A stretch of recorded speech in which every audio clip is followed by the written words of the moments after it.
You ready to podcast? Hell yeah.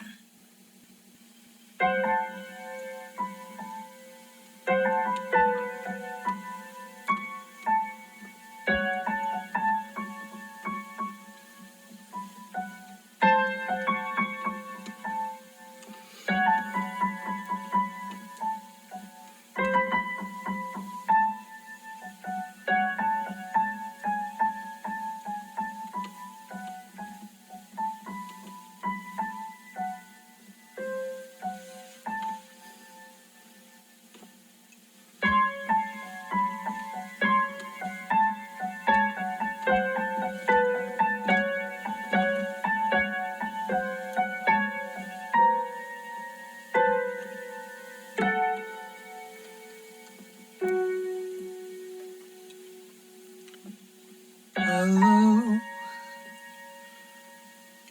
Hello and welcome to Good Idea. Hello and welcome to the show. Hello and welcome to Good Idea. Hello and welcome to the show. Good Idea is a comedy, philosophy, design podcast. Hello and welcome to Good Idea, where we permute those words in all 6 potential ways. Comedy, philosophy, design podcast. Philosophy, comedy, design. Comedy, philosophy. Philosophy, I can use each word twice if I want to. That allows for more than 6 potential permutations. Let me count the ways that I could possibly do this. No, I'm not gonna do this. That would be wasting your time. And I am not wasting your time. Aiden Kinsella of Good Idea, a brain trust your brain can trust, would never waste your time. I would never waste your time. I would never waste your time. Andrea, welcome to Good Idea. Hello and welcome to the show.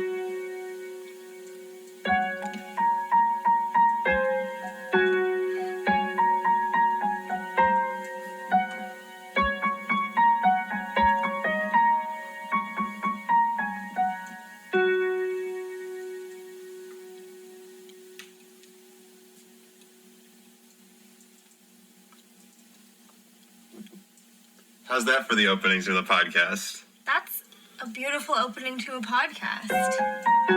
I feel so welcome.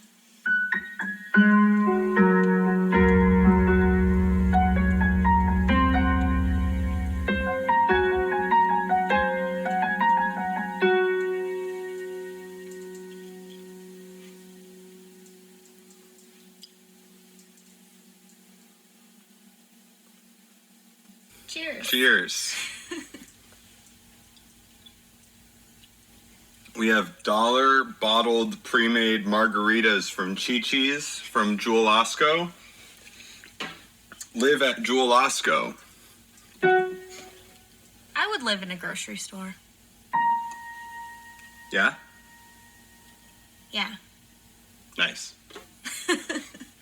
Andrea, today we have talked a little bit about school and changing the education system. Because Yes. when doesn't Good Idea want to change everything? When don't I want to change everything? Let's first introduce the podcast, and then we're going to talk more about education and what you would do, right? If you were the president of education. Well, I am the president of education, so, Already? yeah, Oh, yeah. I was gonna reveal that later. Oh, I'm sorry. I'm so sorry. I I know you're supposed to bury the lead. That's journalism. But I just got excited to announce I did win. Congratulations. Thank you. Thank you to everyone who wrote my name on just whatever ballot they could find. Thank you for saving your box tops. Thank you for calling your senator. I really appreciate it. I couldn't have done it without all of you, my lovely, lovely constituents. It's an honor. Congratulations on becoming the president of education. Thank you. Thank you. It's not something I ever thought I would be doing, but, you know, when duty calls, you gotta, you want to let it go to voicemail, because, you know, phone anxiety, but... Just fuck duty. Right? 2 funny words. But, you know, when it's something important, you gotta press the green button on your phone. You gotta pick up, you gotta answer, and become the president of education.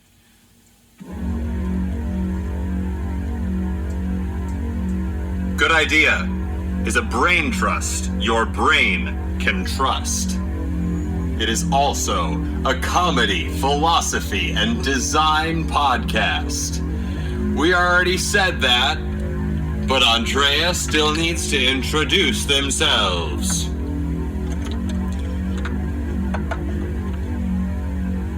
Andrea?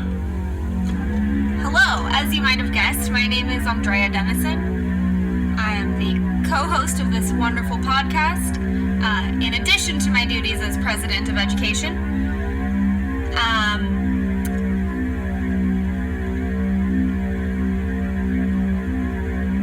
That's about it. That's all you need to know about me. If you know more, well, that's on you.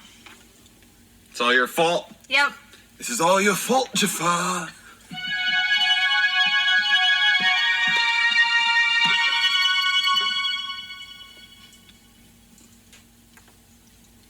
Aladdin. It is, yeah. It's so hot, you guys. It's so hot, man. It's so hot, God. Come on, turn it down. Come on, God. Before we talk about education, I'd like to talk about turning down the heat. Air conditioning everywhere, initiative. Air conditioning everywhere. We should put air conditioning everywhere. I am conditioning you to do this. You should become an engineer so you can engineer the air. That's pretty good. Yeah. Engineer the air. Nope, I can't play those notes. I can't play those notes. Oh, those notes? Not those ones. Oh, no. Engineer the air. That works. Yeah. Engineer the air. Hashtag engineer the air. Air conditioning. Nope. Song's over. That's the sign. Song's over. I think the schools should have air conditioning. Before we talk about education reform, I want to pitch that all schools should have air conditioning on, that students can select individual air conditioning for their own desks. Oh, so like one machine over each desk. Yeah. Yeah, that could work. I think that climate change is proof that God is a dad, because dads hate turning up the heat in the winter and they hate turning on the air conditioning in the summer. And clearly, God is denying us air conditioning and heat at different times. So, dads just hate air conditioning. That's my stance. Dads hate air conditioning and don't think it should be allowed. yeah, dads just want to open a window.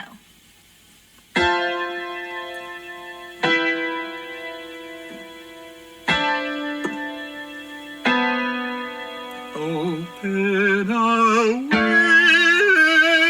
window. You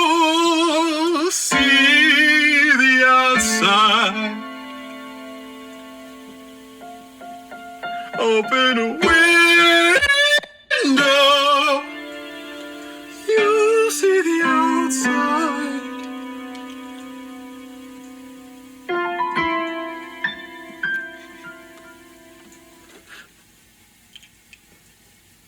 So, Andrea, as the president of education, what are you doing tomorrow to fix school?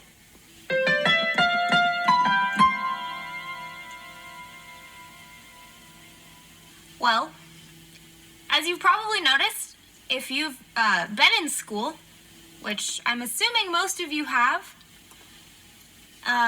those of you listening that are too young to have been in school, very excited that you figured out how to listen to and subscribe to a podcast at under 5 years old.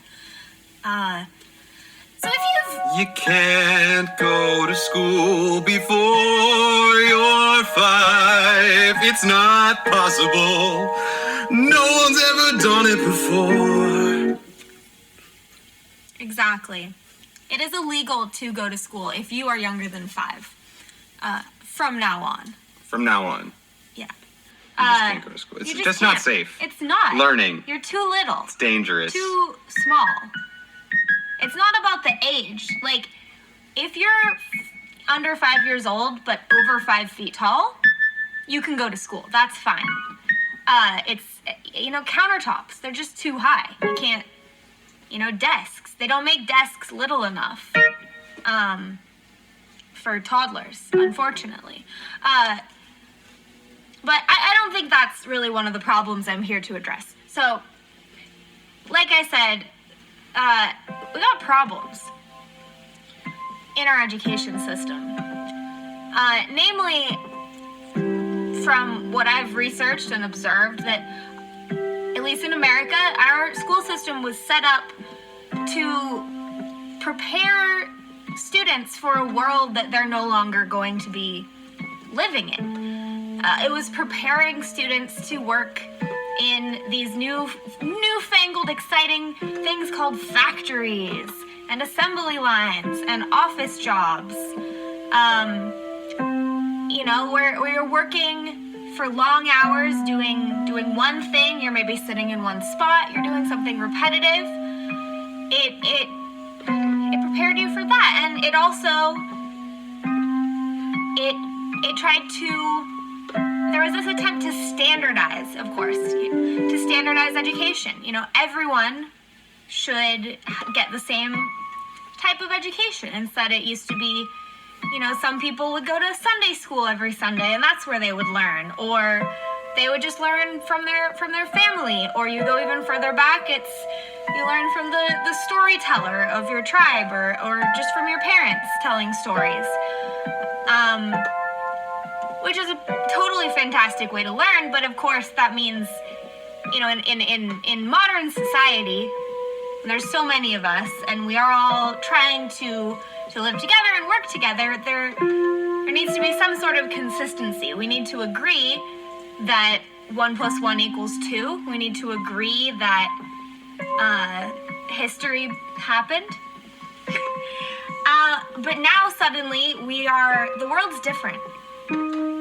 The world's changing. The world's changing faster than a lot of us can keep up with. And so the system that's teaching us,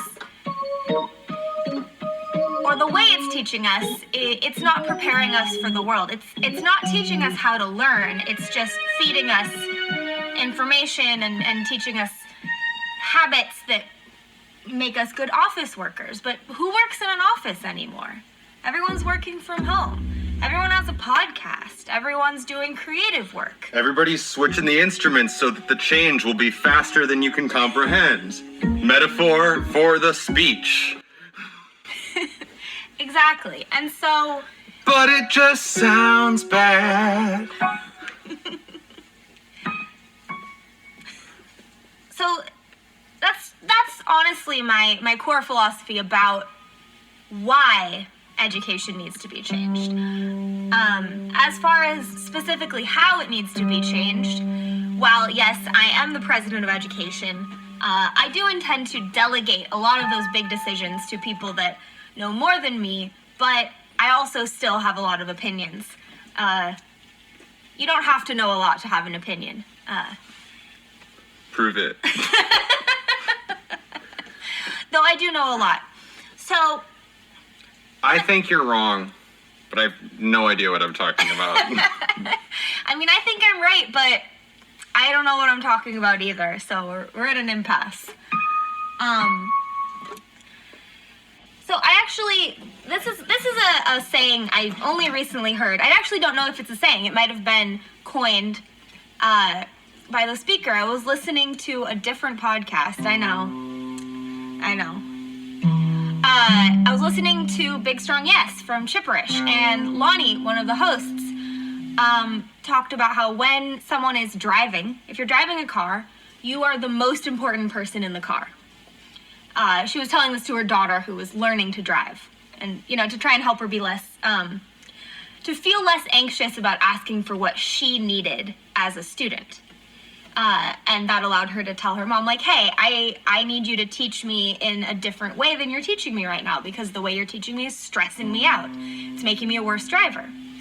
And I think we need to say the same thing to students, because it's not about the teacher. It's not about the principal. It's not about the president of education. Like, if school is a car, the student is the driver.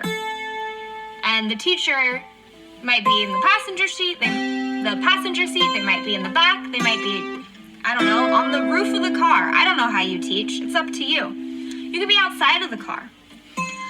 So, yes, we need to help students to understand how the gears work and what stop signs mean, and, what it means when that little light comes on that looks like a little oil can.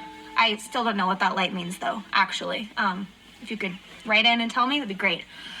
So, in school, students should be asked how they want to learn and what they want to learn. I think that would be one of the most fundamental changes. Instead of saying, hey, you have to learn calculus. And then someone's like, but I'm gonna grow up to be a farmer. I'm gonna inherit my father's farm. I don't need to know calculus. Listen, kid, you're gonna have to take the calculus to the farm. You're gonna have to bring the farm to the moon, because we're all going to the moon someday. Listen, kid, you're gonna have to learn calculus so that cows can one day learn calculus.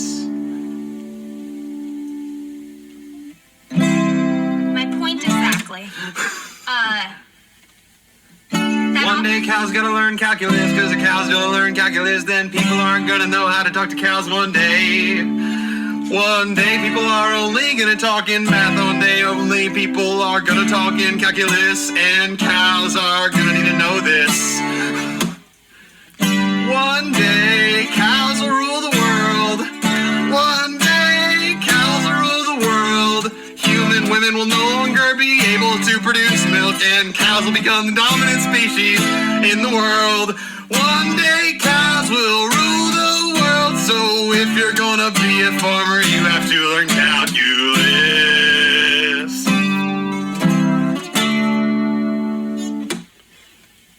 It's all about putting the cow in calculus.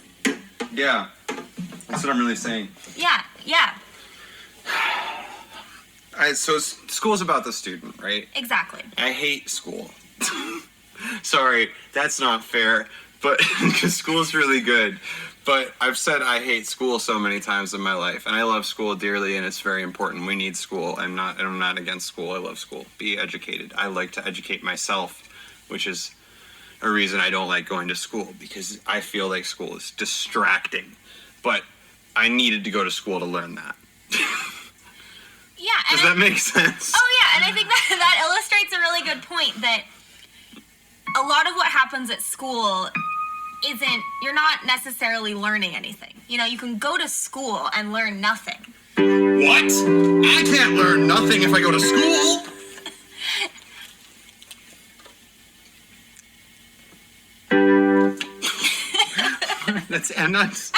They're not all going to be Broadway hits. Why not?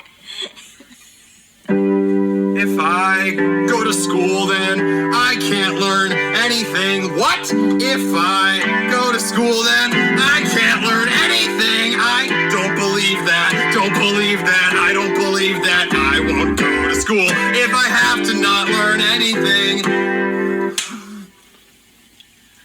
So to go back to calculus for farmers, or calculus for the future farmers of America,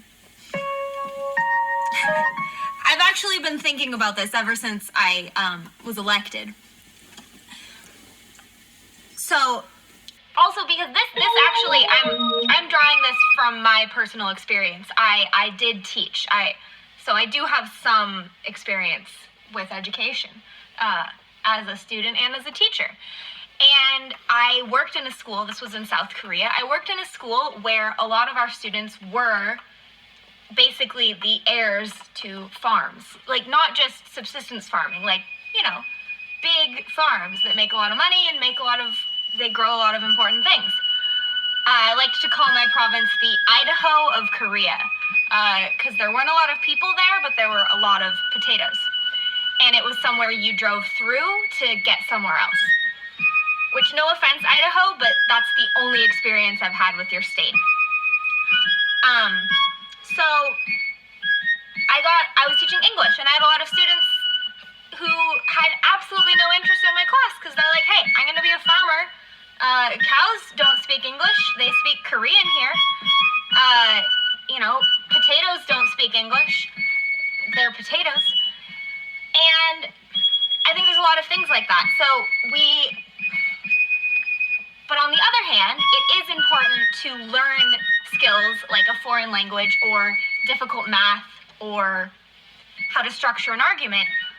So we need to ask students, what are you interested in as a student, as a learner? What are you planning to do with your life? If you're thinking, hey, I want to be a farmer, or I want to be a musician, I want to grow potatoes on the moon, okay.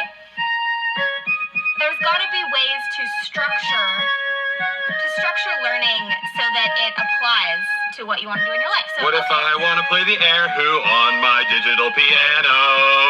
I just want to play the air who on my digital piano. All I want to do is play the air who on my digital piano.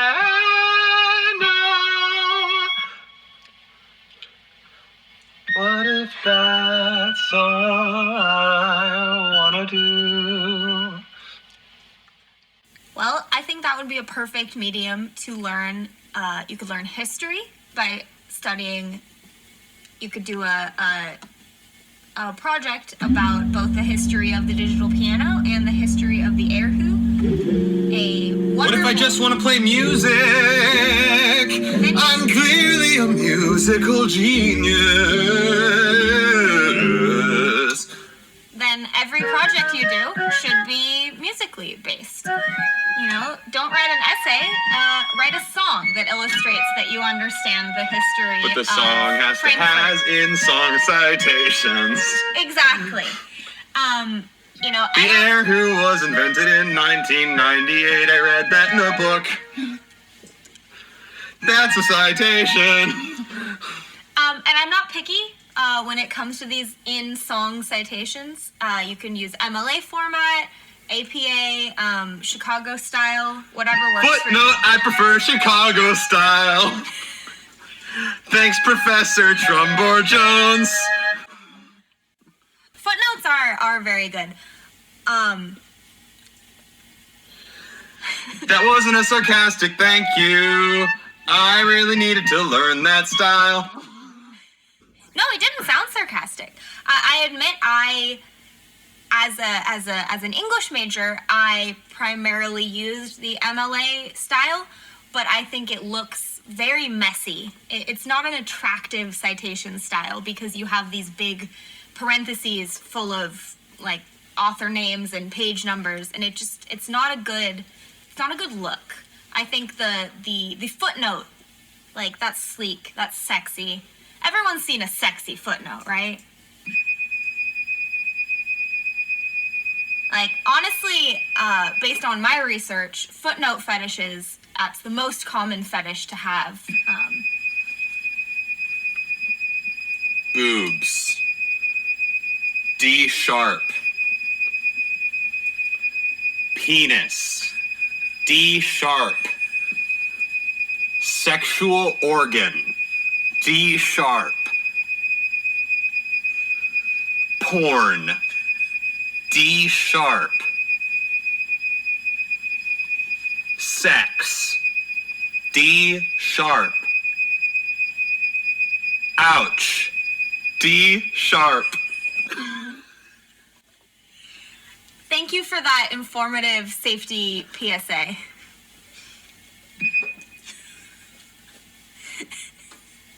That's a penis essay. Yes. D sharp.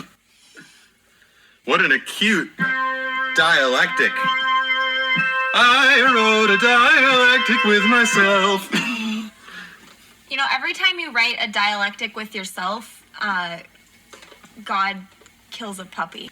Your story is truly inspirational. The only other language I speak is teriyaki, or ketchup, or mustard, or other things that taste good. It's true. After the Romance languages, the condiment family of languages, it's the second easiest group of languages to learn if you are a native English speaker.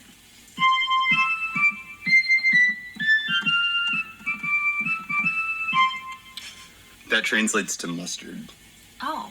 Yeah, that letter. If you spell the letters of the notes out, and then in a condiment language, it spells mustard. Oh, that's cool. I've been meaning to learn condiment. I have it on my Duolingo, but I have a lot of languages on my Duolingo right now. Like I too many. The two. There always seems to be a couple that you end up focusing on the most. I focus on German only. Only German. And it's the only one I want to learn because it's the best language. What do you like the most about German? Das gut. Das gut. Deutsch das gut. That's pretty good. Exactly. Yeah. I know a Deutsch little. das gut. I know a little German. He's only about 5 feet tall.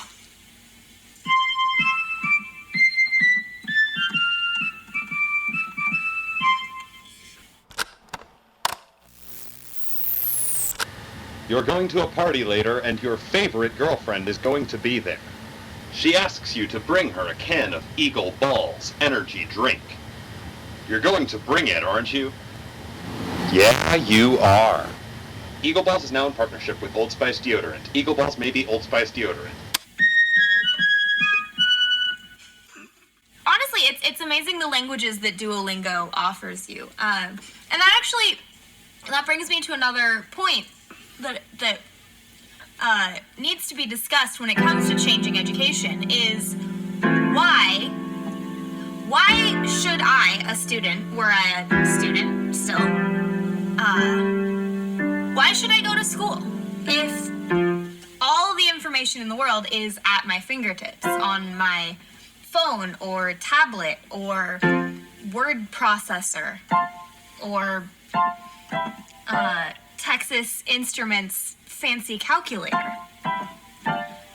Okay, the piano's not helping right now. I'll shut up.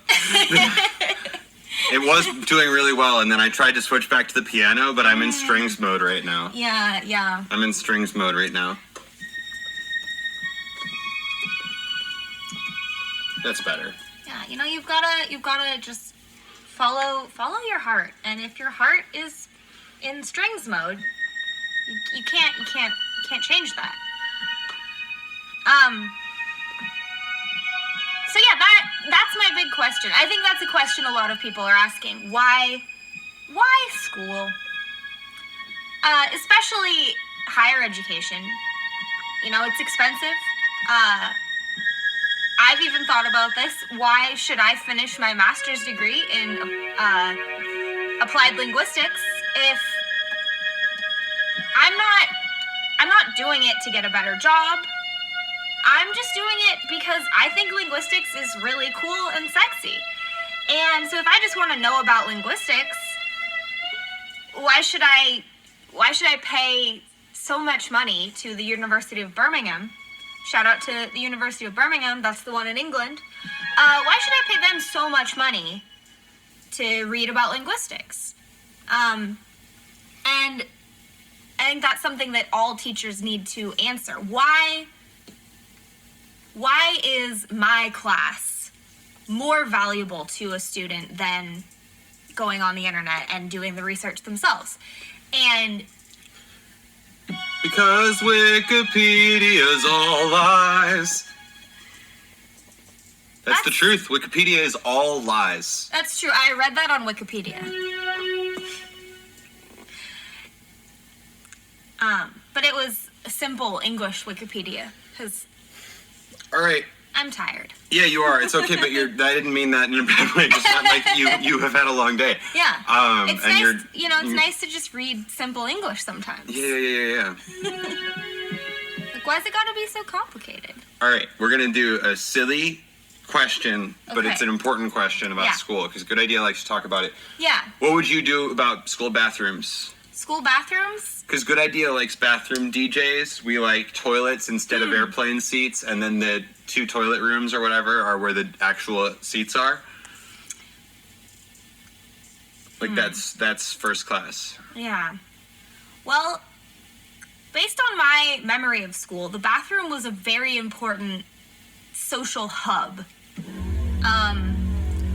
That's where you get all the hot gossip. That's where you learn what's going on with your classmates. That's where you hide when you're playing hooky. Very important part of school. So I think the biggest change I would make to school bathrooms is just make them more comfortable to hang out in. Like, have you ever been in a really nice department store bathroom where they have the little lounge? Like, there's like a nice little couch and maybe some like makeup mirrors or maybe a fern. I don't even know if department stores still have these. I haven't been in a department store in a while. But it always felt so nice. Even as a child, I would walk in there and I didn't have any makeup to fix, or I didn't need to powder my nose or gossip with my friends because I was 5. But it made me feel good. I was like, hey, this is a place I could spend some time.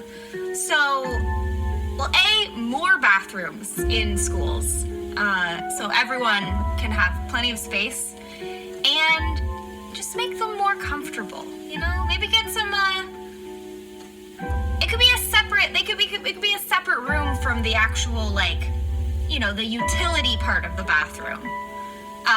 If we're worried about, some people are really weird about germs, like some people won't eat in the bathroom, which I get, whatever. But yeah, so sort of two-part bathrooms, one for doing your business and one for socializing.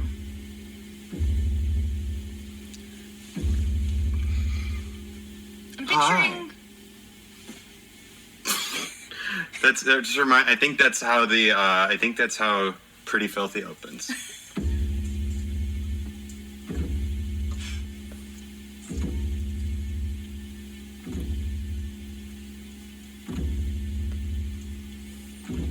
Hi. Welcome to the Valley. My name?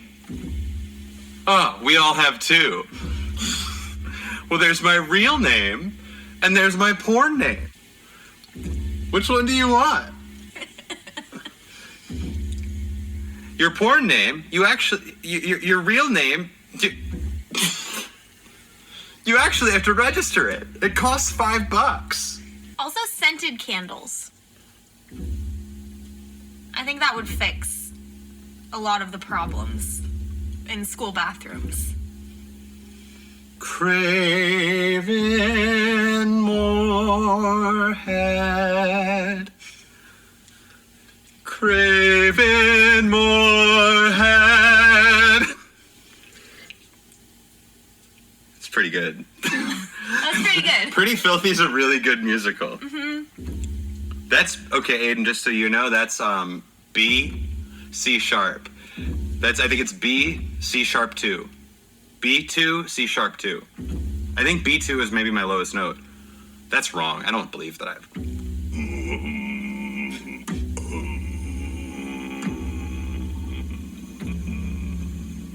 I think that might be my lowest note, B2. I'm not actually sure I can hit that. I might be an octave. No, I'm down there. That's right. This is getting very meditative. Yeah? Schools should probably have meditation rooms. I really like the schools should have meditation rooms. My my philosophy class, my humanities class in high school was a lot like that. Nice. We would meditate in class like at least once a week, at least during that one. Not all the time, but I think for most of the year we had kind of a regular, I just didn't always show up to class. I mean, I think... No, I was actually pretty good about showing up to that one. Never mind. Well, and that's exactly the type of thing Because it was first period. That's exactly the type of thing that schools need to be teaching people now. Things like meditation or just mindfulness, breathing exercises. Useful things like that. It's up there with critical thinking and how to construct and deconstruct an argument and deep throat. Yeah. Sex ed should be more hands-on.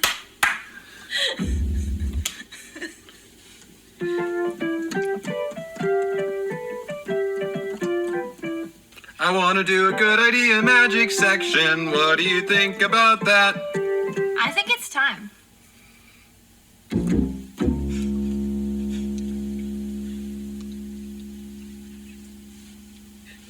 Now it's time for a good idea magic section.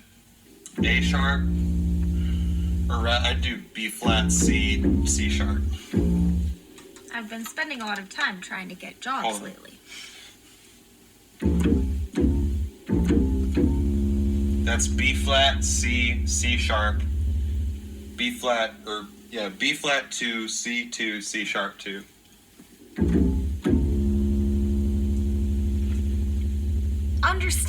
Understanding owls. So I was walking to the store one day, and a man had a cigarette, and it reminded me of how much I hate myself. I almost did a spit take. Like, actually almost just spit margarita into your shoes. I am not certain that in that improvised impression, I represented David properly. Rather than saying why I hate myself, he might have said that the smoker reminded him of his own self-neglect. My self-control is powerful. I was proud of myself for remembering the actual title of the first essay in that one. Understanding owls. So Hugh and I both get Valentine's Day presents for each other every year, and I always make a point to get him the wrong one.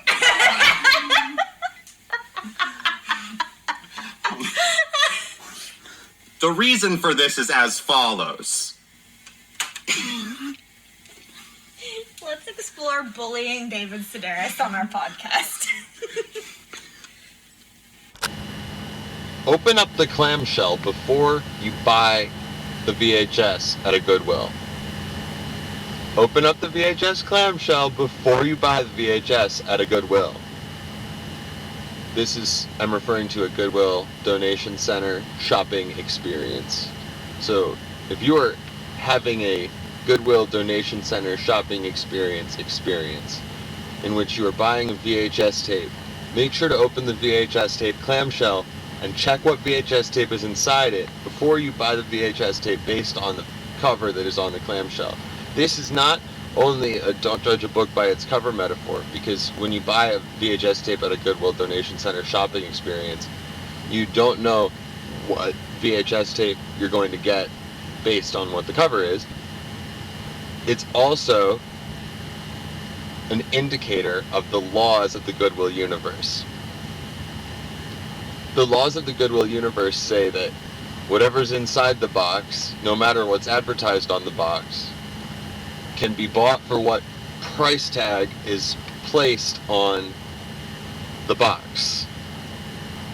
Which means that you can move items from one part of a Goodwill into a box that is in another part of a Goodwill, and those items are legally protected by Goodwill universe laws and thus by the US government, purchasable at a Goodwill for the price tag that is the box becomes the new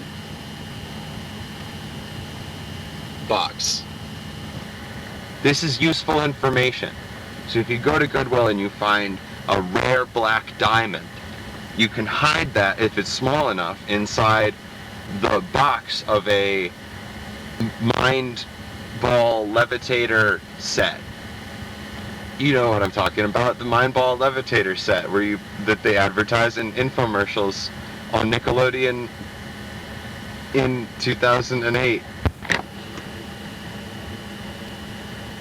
Hide the black diamond inside the mind ball levitator set, and that's selling for $2 because somebody left it there and it doesn't even have the ball in it.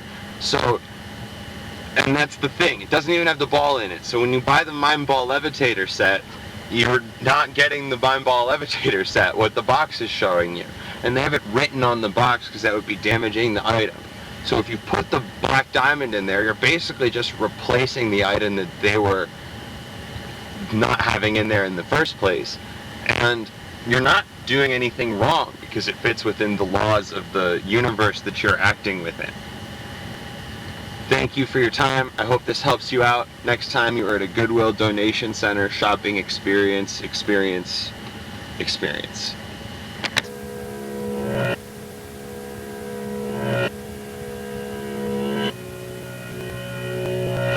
All of my ideas for tunes come from a top melody consultant.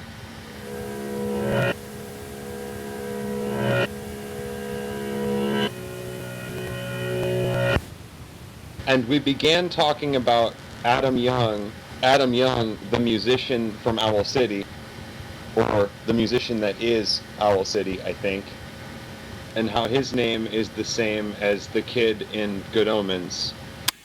What's that song he did with Carly Rae Jepsen? It's always a good time. I love Carly Rae Jepsen.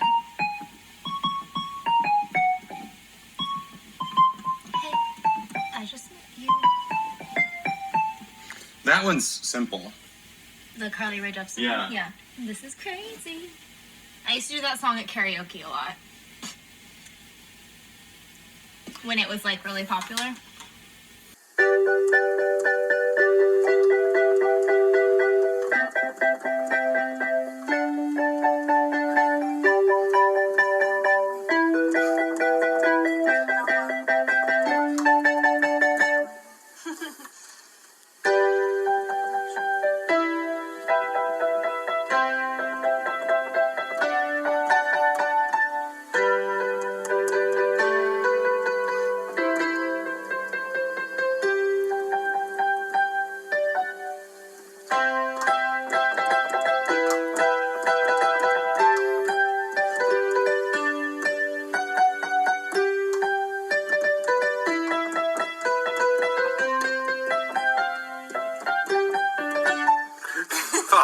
So close. Oh, this is too far away from me. That's the problem. I had my sustain pedal too far away. I threw a wish in a well, don't ask me, I'll never tell.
shop of horrors, little shop of horrors, little shop of terror, up to little shop of horrors, little shop of terror, up to I do a wish in a well, you'll never tell. Look to you as it fell, but now you're in my way.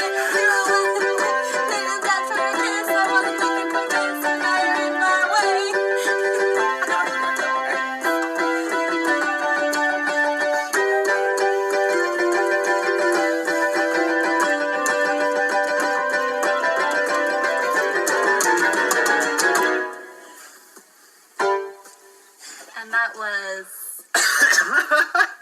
Call Me Maybe by Carly Rae Jepsen. You're listening to Hot 106.7, giving you all the hot hits from the 2010s.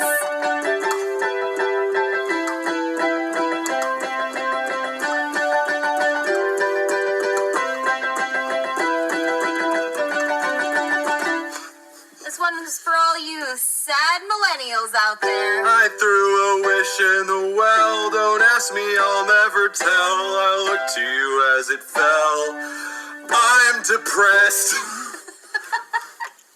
I'm really very sad. I don't know where my dad is, and I haven't spoken to my mom in about 30 years. I wish that I was not alone in my apartment. I only have one room. You thought I might say basement. I don't have one. My apartment has no basement. I know that that's kind of sad. It's a little shop of terror. I sell things out of there on Etsy. You'd like my stuff. I work real hard on all of it. Come on, come on. I also have a rickshaw. My name is Tiffany Sedaris.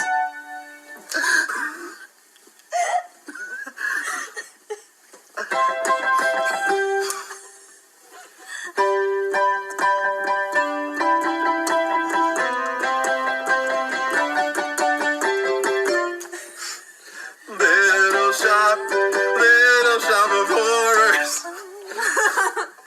I threw a wish in a little shop of horrors. I threw a wish in a plant, and the plant gave me lots of money and women and a dad.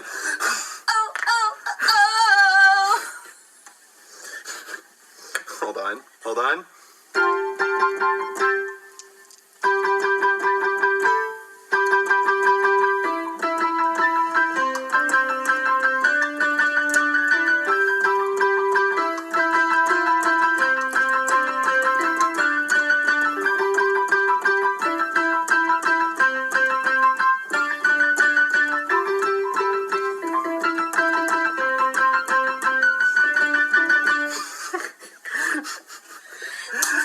It's not fair.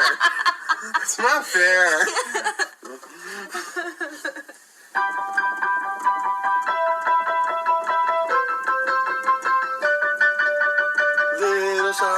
Little shop of horrors, little shop of terror. Bop, shoo, bop. The steps to tear them down. Little shop of horrors.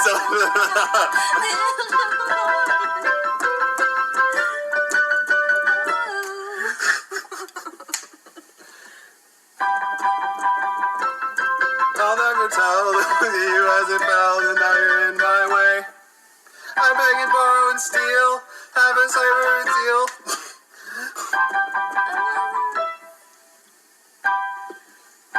She's a brick and I'm drowning slowly. She's a brick and I'm drowning slowly. Off the coast and I'm headed nowhere. She's a brick and I'm drowning slowly, yeah. Yeah.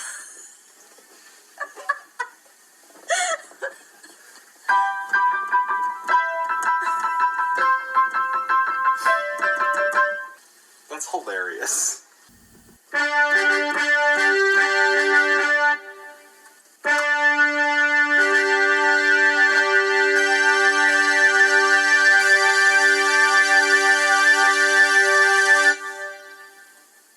Good Ideas Magic section, that's magic with a K to distinguish the science of the Magi from all of its counterfeits, we discuss magic, and we read our astrology, and we read your astrology, and we draw one tarot card, which is the first thing that we do.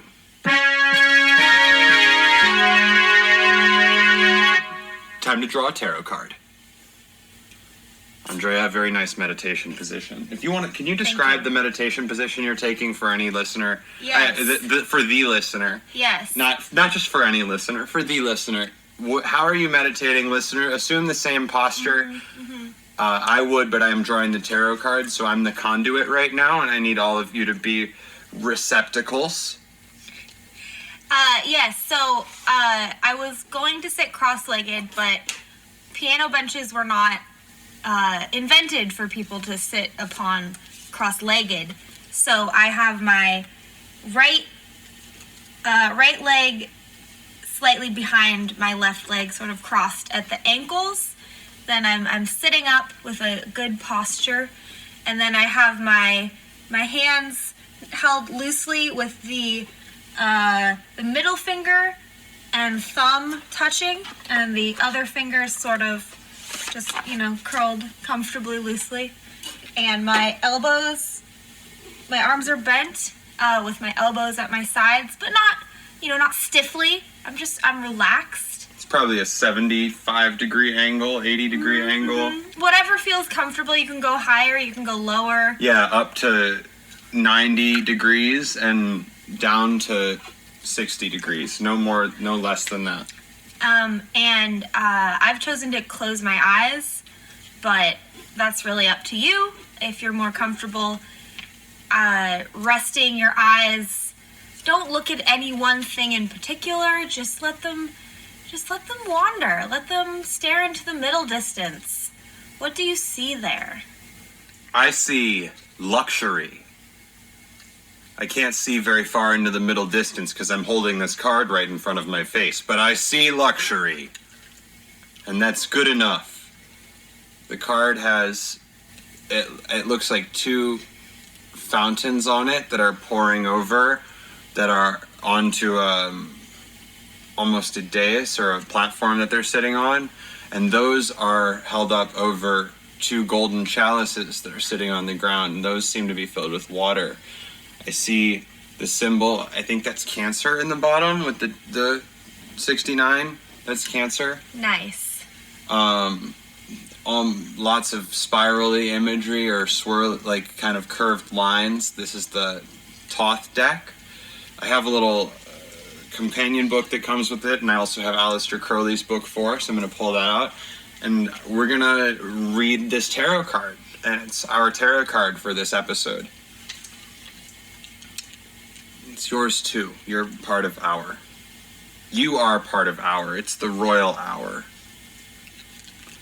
4 of Cups, luxury, weakness, abandonment to desire, pleasure mixed with anxiety, blended success and pleasure possibly approaching their end. Ooh, heavy. Injustice.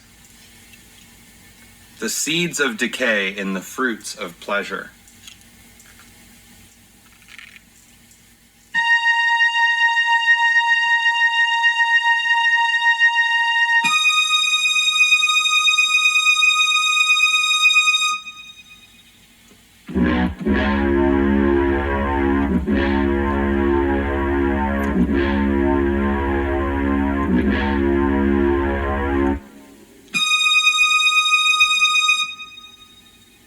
The fruits of pleasure.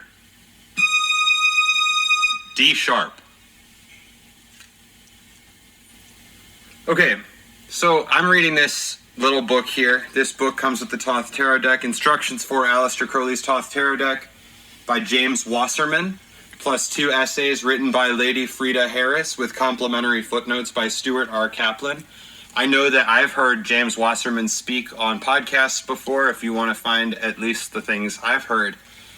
Earlier Duncan Trussell episodes featuring James Wasserman, like for probably 2012 to 2014 area. I found those very interesting. James Wasserman is a magician.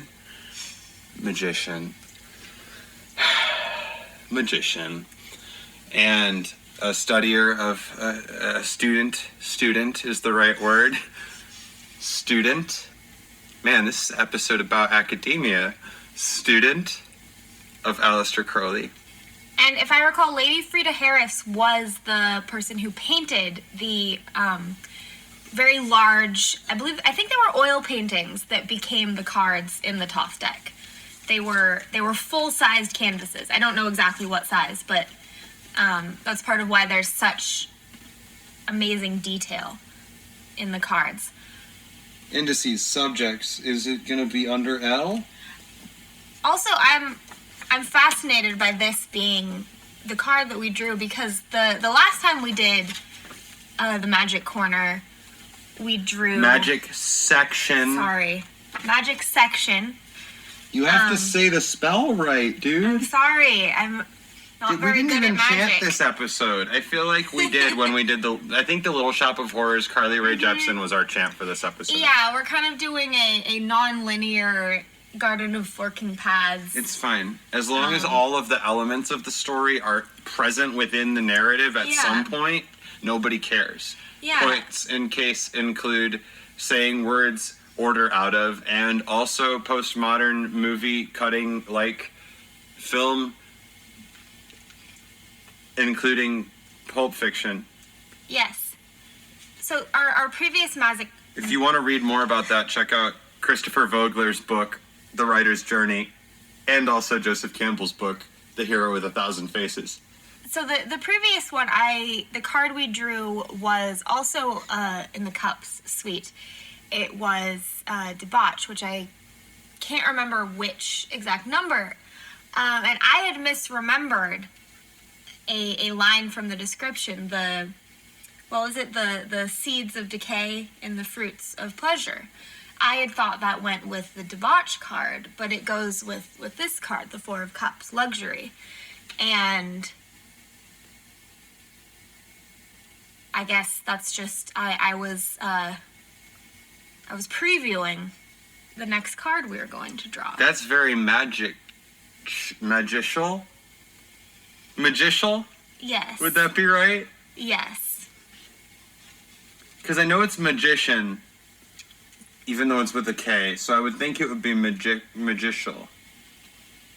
Hi, my name is Magicial. My parents are awesome.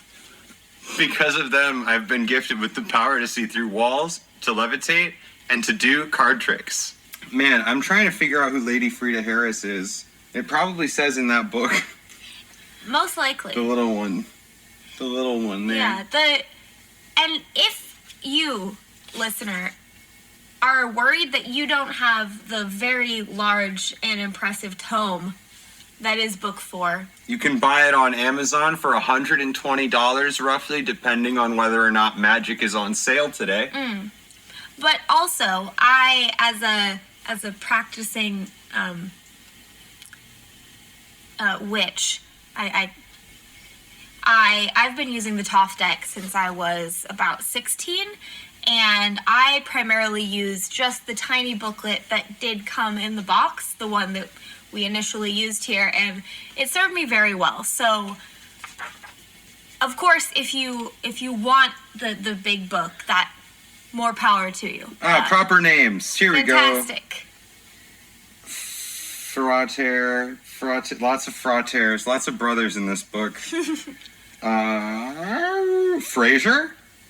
No, that's not. That one's not about Frasier, the TV show.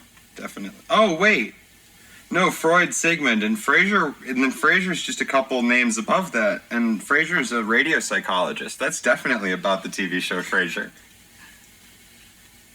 It's amazing how many things Crowley invented.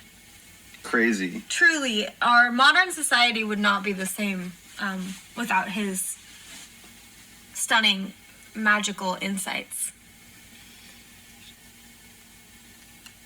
Jesus Christ is mentioned on hella pages in here. Here are all of the... Oh, I just think I gave myself a paper cut. Gosh dang it. This book hurts. That's because you said Jesus Christ in conjunction with hella, and that is a sin. If I didn't give myself a paper cut, my finger definitely hurts. I don't know. I also just hit my hand on the piano, so We're really, cursed. we're all suffering here. It's because of magic. Yes. But it's okay to be cursed once in a while. I just want to find Jesus again. It's in here.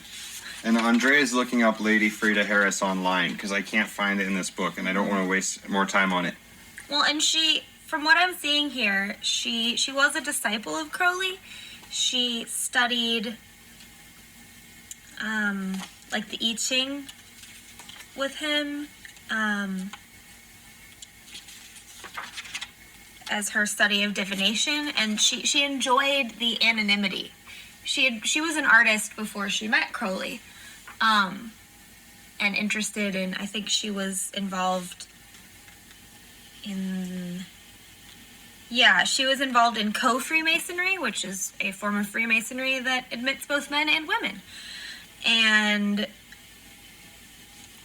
so she met Crowley when she was in her 60s, and helped to support him in his Oh, she sounds awesome. studies, and then she got involved with designing the Thoth deck, and Very cool. yeah, and from The what art's so pretty. Yes. I love the Thoth deck. My Thoth deck was a gift from Andrea, and it's very beautiful, and it's really big cards for my large hands.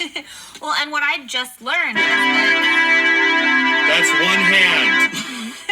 what I just learned is that actually Crowley, he initially wanted the deck to be much more traditional. I'm guessing more in the Rider-Waite style, which is, if you've It's ever... when you use an abacus instead of normal painting traditions to depict, like, just a drawn picture of an abacus instead to communicate your idea. Because calculus is a valid way. Math is how we're going to communicate in the future, and Crowley was where that started. And Cows can learn it. it's true. But yeah, let's see exactly, where does it say? Oh yeah, so this, I'm reading from Wikipedia, which as we know is all lies, but Wikipedia says, by Crowley's own admission, the deck was originally intended to be traditional, but Harris, that's Lady Frida Harris, encouraged him to commit his occult, magical, spiritual, and scientific views to the project. I've been not looking under H. Should I look under H? That's by Jesus, so why not? I think I did find a list of Crowley's Scarlet Women, or at least of a bunch of sorors, sisters that I recognize as having some of them been related to him sehually. I like this line quite a lot as well. Which is like magicial. Yes. I like this line a lot. Throughout the project, she insisted on her own anonymity, but she reveled in working for such a notorious man. I love notorious man for Aleister Crowley. Mm-hmm. That's correct. All right, here we go. Here's how many times Jesus Christ is, or here's all the places Jesus Christ is mentioned in Aleister Crowley's book 4. Page 8, page 9, page 13, page 22, page 47, page 59, page 82, page 178. Nope, sorry, page 80. I fucked up the spell. I got to start over. Here are all of the pages in Aleister Crowley's book 4 that Jesus Christ is mentioned on.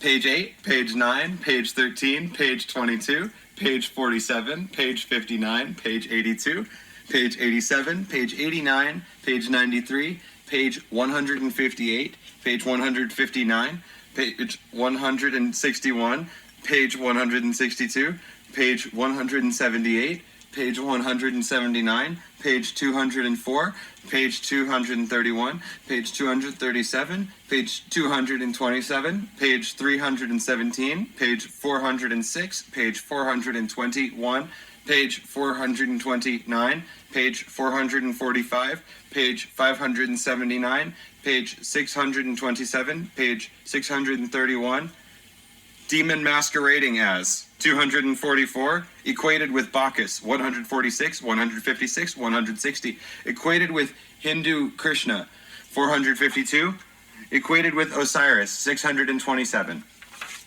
Here are all the pages in Aleister Crowley's Book 4 that God is mentioned on. I am not going to say the word page before each number this time, but I will say it before the first number in the list. Page 4, 9, 14, 19, 20, 31, 35, 41, 42, 65, 68, 73, 77, 80, 82, 83, 84, 89, 90, 93, 94, 97, 104, 129, 140, 143, 147, 151, 160, 164, 171, 180, 184, 189, 218, 224, 228, 241, 248, 249, 262, 267, 278, 406, 407, 411, 425, 509, 515, 516, 517, 518, 519, 522, 535, 554, 576, 578, 581, 593, 599, 626, 662, 663, 670, 673, 674, 689, 696, 714, and creation of Satan, 58, as named for discarnate intelligence, 698, as the Father, 700, correction, 73, 82, 84, as the Father in Kabbalah, 63, as the transcendent of gender, 144, as correction of the planet Earth, 669, union with, C, subject index, union with God, unity of, 211, visions of, 400, correction, 41,538, correction, 41, 538, will of, 226,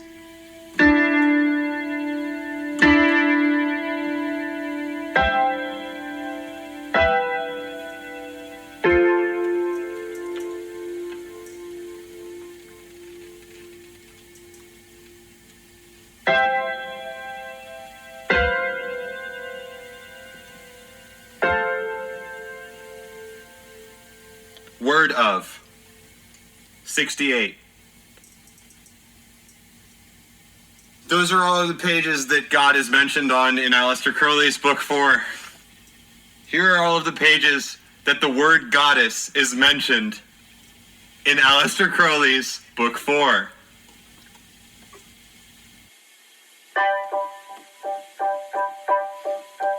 Goddess. Great. 664. Great Mother. 709. As Binah, 60. As Isis, 75. As Isis, Hathor. That's Isis Hathor, 108.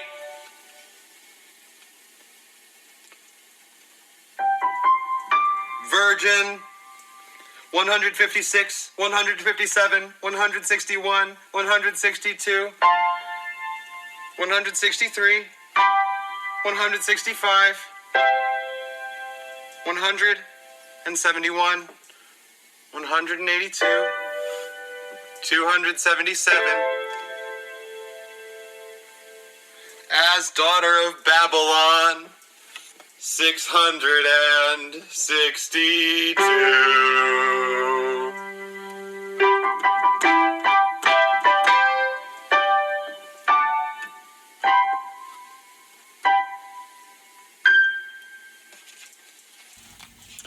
God is mentioned way more times than the word goddess in this book, and I think we all know what that means. Math is the way that we're going to communicate in the future. And number 4, the 4 of Cups, is the card that we're discussing in this magic section, now that we're done with our brief tangent to read about the history of Jesus, God, and goddesses. Mostly goddesses as virgins. Almost entirely goddesses as virgins.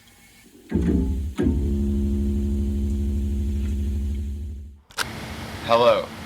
At this point in the time stream, it is very hot in Sinister Parent Company studios, and so the fan is on, and the door is open, and the window is open.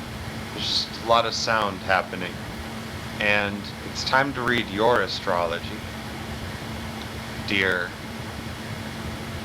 friend. I like friend today. That's good. Dear friend, I'm referring to you, hearing my voice right now. Friend could be singular or plural in this instance.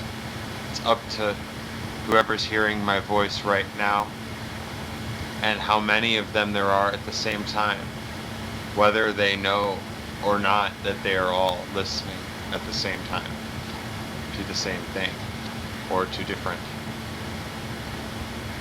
parts of the time stream of the same time stream.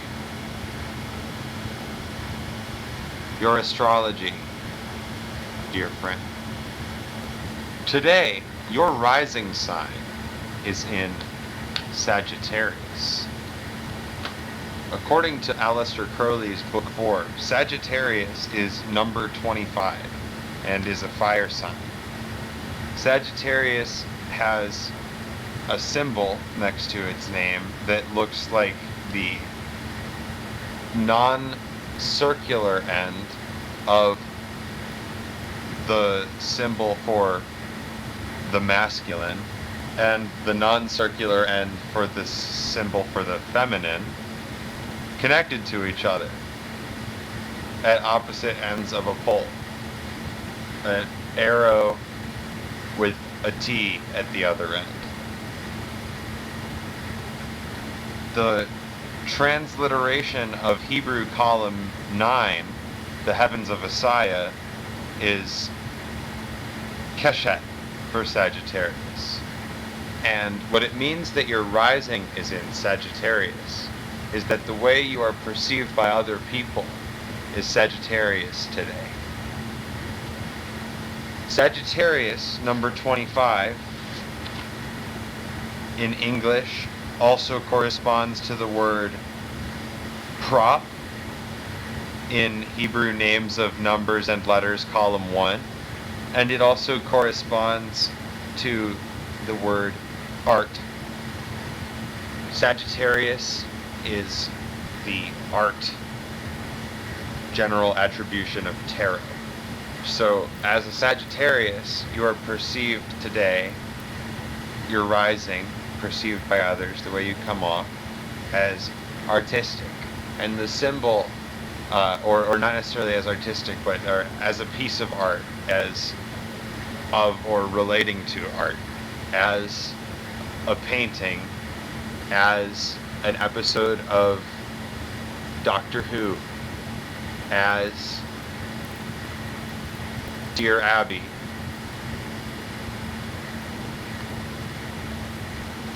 The symbol for Sagittarius being the combination of the differences, a combination of the recognizable differences between the symbols of the masculine and the feminine. You have the two things that are not the same about the symbols of the masculine and the feminine, and they are the same in Sagittarius. And Sagittarius is also art. And the way you come off to people is both masculine and feminine, and it is of and relating to art. And you can take the masculine and feminine reading there to mean you are of both the pushing and the pulling energies of the universe, the giving and the receiving energies of the universe, the creative and the destructive energies of the universe. Masculine and feminine are just representations of polarities. Art is a unification of the polarities. And so today you are being perceived as a unification of the polarities. And I'm certain that that is pleasing to you. Congratulations, dear friend, on your rising being in Sagittarius today, and on your Sagittarius being in rising today. Congratulations, and do well. Andrea, your astrology. Are you ready? I'm ready. You're a Libra. Today, you were talking to me about candles and how you need to have the candles, if you can. If we have two candles in the room, burnt at the same height if they're the same type of candle, if you can, right? Yeah. And Libra's all about balance. And right now, the sun is in Libra. The sun is your ego, your core identity, your dharma in the world, right? Yeah, your sun can be the core of who you are. It can also be who you are when you work. Okay. Whatever your work is, it doesn't have to be your job, I think. How do you bring about balance in your sun? It's challenging, honestly. I think for some Libras, balance and equilibrium comes naturally. For others, it's a constant struggle. You know, it's the difference between the tightrope walker who makes it look easy and the toddler on a balance beam with a nervous parent standing by to catch them. But both of those people are inherent in Libra. It's about doing your best, no matter what. If you're on a balance beam, if you're on a tightrope, if you're on a level surface, you can fall over as easily on flat ground as you can on the top of a building. And a lot can be affected by your other signs as well. My rising, my ascendant, that can be how you appear to others, is Gemini. Gemini, of course, being the twins, which is another sign that struggles with balance, with self-understanding. It's an inherent, it could be an inherent fracture, but it could also be an inherent duality. And there's nothing wrong with having more than one self. My moon is in Gemini. So So your moon is your emotions. So from what I understand, people whose moon is in Gemini can often struggle with, this feeling of their emotional self being split, being pulled in two directions. But that, of course, can also be a superpower. You can have conversations with yourself. You can understand yourself better.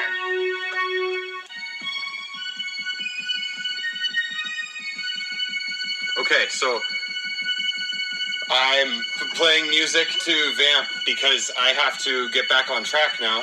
And we were talking about my moon being in Gemini. So there's two parts of me. One part of me is playing music. The other part of me is talking.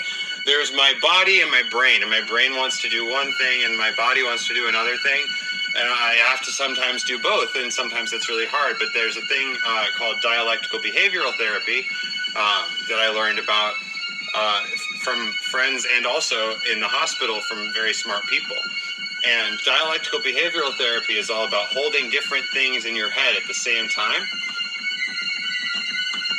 and being okay with both of them. Like, there might be two notes that sound really pretty together or maybe a little sad and they can both be there. It doesn't just have to be one. And obviously, like, that's sort of an intuitive, I shouldn't say obviously, but I feel like that's sort of an intuitive idea, but it helps to think about dialectical behavioral therapy idea of, like, this is two different things that are, maybe they're causing me to feel sad when they're together, but they are both facts. They're both necessary. The C sharp and the E have to go together sometimes. And sometimes it has to be, what is it? Is it this that sounds, no, that's not that sounds bad. Definitely not. There, that's tritone. Sometimes there's things that are discordant to you. That sounds a little better because there's something else in there harmonizing it different. But sometimes discordant things, and they're both going to be there. And if you can recognize that, like, oh, I feel both very angry and very happy right now at the same time, and that's not wrong, then you can move past the, like, trying to understand what's going on phase of feeling and then just feel what you're feeling. And so what I make of that, since the sun is also in Gemini today, and I'm an Aquarius, and my role as an Aquarius, that's my sun as an Aquarius, my role as an Aquarius is to bring about equality. So I have to bring about equality between sometimes these two discordant aspects of myself, which is something I've been thinking about a lot lately. I get really mad sometimes, but it makes sense that I get really mad sometimes. So does everybody. Everybody gets really mad sometimes.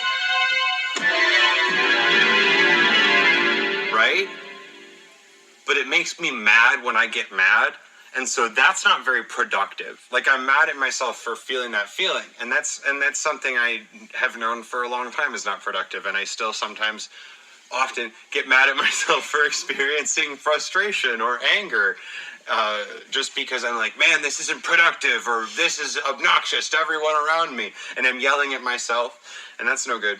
But if I can, sometimes I'm yelling at myself and that's no good, but that's the problem, is I'm saying that's no good and that's no good either. And I can't stop yelling at myself if I'm yelling at myself for yelling at myself, if that makes sense. Because all of a sudden you have this and that all playing at the same time, and that doesn't feel good. That feels a little better. The organ. Or like even the vibraphone, like...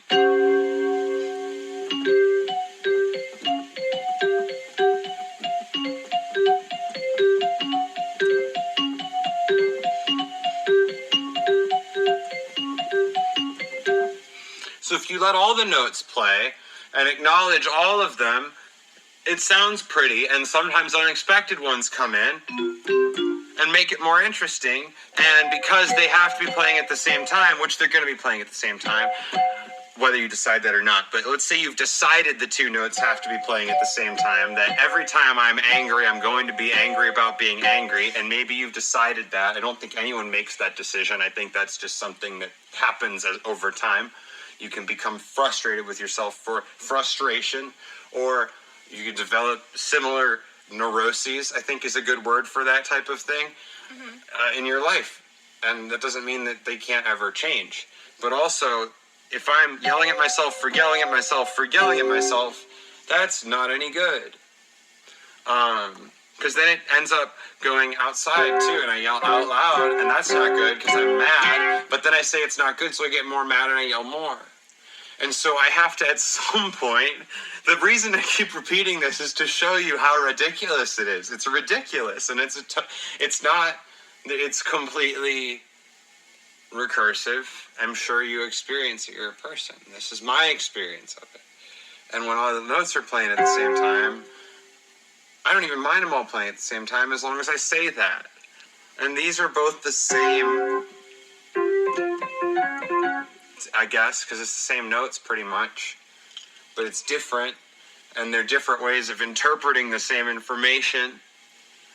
And both of those, I feel like I'm being too musical about it because I'm holding them all down at the same time.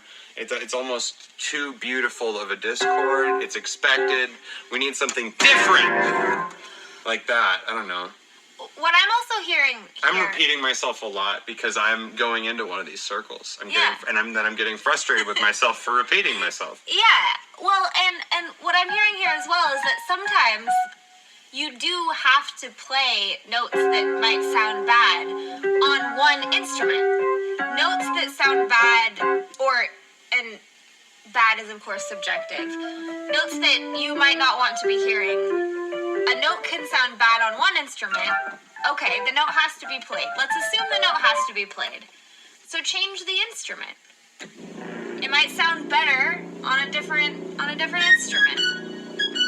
It might sound better if you transpose it up or down or add a second instrument. You know, so that means that doesn't sound better. No, maybe that was a bad. But that might sound worse. Sometimes you have to play the second instrument because I just did. It had to happen. Exactly. You figure it out. Because sometimes you can change the notes that are playing. You can modify how you're feeling. You can get out of the bad feeling, out of the bad pattern, out of the bad chord, out of the devil's tritone. This is what it feels like. Yeah. Sometimes that's what you have to do, but that doesn't mean you have to play it on the same instrument. So this is metaphor bullshit. Yeah, but it's something I've talked about a lot in a different way. Not what you're saying. I'm like this whole area. Oh yes, but I've talked about this. How what you're saying makes a lot of sense. I did not mean to call it. Did not mean to call it bullshit. No. I think sometimes it's true. We can torture a metaphor here, but I'm of the firm belief that there's always a choice. And sometimes both choices are bad or not the choice that you want to be making. And sometimes the only choice that you can make is how you are going to react to what's happening or how you're going to interpret it.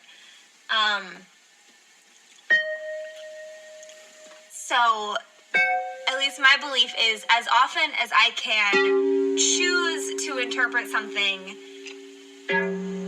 it doesn't even have to be positive. Like, I don't have to decide, like, oh, you know, that person cut me off with their car, and that meant that I drove a little bit more slowly and I saw beautiful flowers. Like, no, fuck that person who cut me off with their car. Fuck that person. But I can also be like, okay, like, yeah, that person cut me off with their car, and that's just something that happens. They weren't doing that to me personally. They probably didn't even see me. That's why they did that. And that doesn't make it any less annoying, but I can choose to not believe that person was attacking me personally. Or if I go to work. I want to be clear.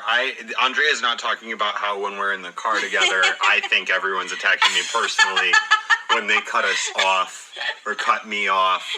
Those motherfuckers. Well, you know what you did. But, or another one that I often No, what talk about- bothers me is they never seem to know what they did. Yeah. No, they don't. And the other one I think about a lot is I've had people comment on my ability to stay positive, especially in workplace situations. I've worked a lot of pretty crappy entry-level jobs. You know, I've been a dishwasher. I've worked in grocery stores. I've cleaned houses. I've been a door-to-door political canvasser. That's an entry-level job. You go to the doors of everyone's house. Yeah. It's basically just getting rejected every 2 minutes for 5 hours and getting paid $13 an hour to do that. And so people have commented like, Andrea, how do you stay so positive? And it's simple. At least it's not really simple, but it's something I've practiced where instead of focusing, let's say that in a work day, 99 terrible things happened and one kind of good thing happened. You know, like 99 customers were rude to me, and also I saw a really funny bumper sticker.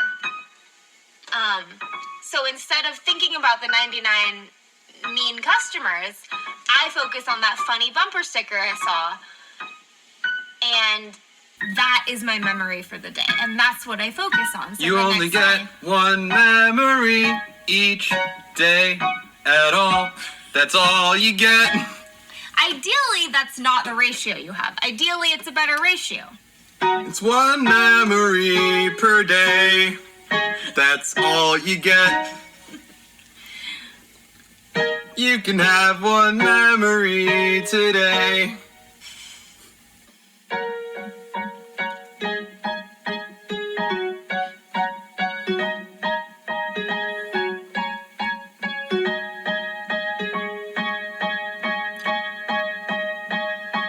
If I could have one memory today.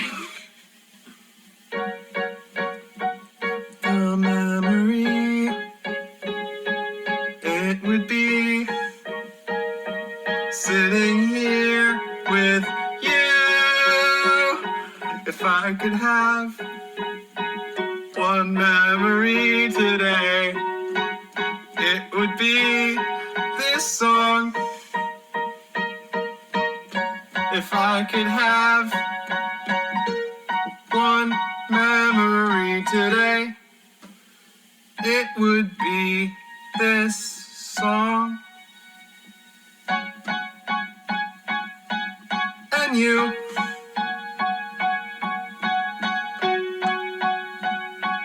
Telling me all about school. I'm having a great time.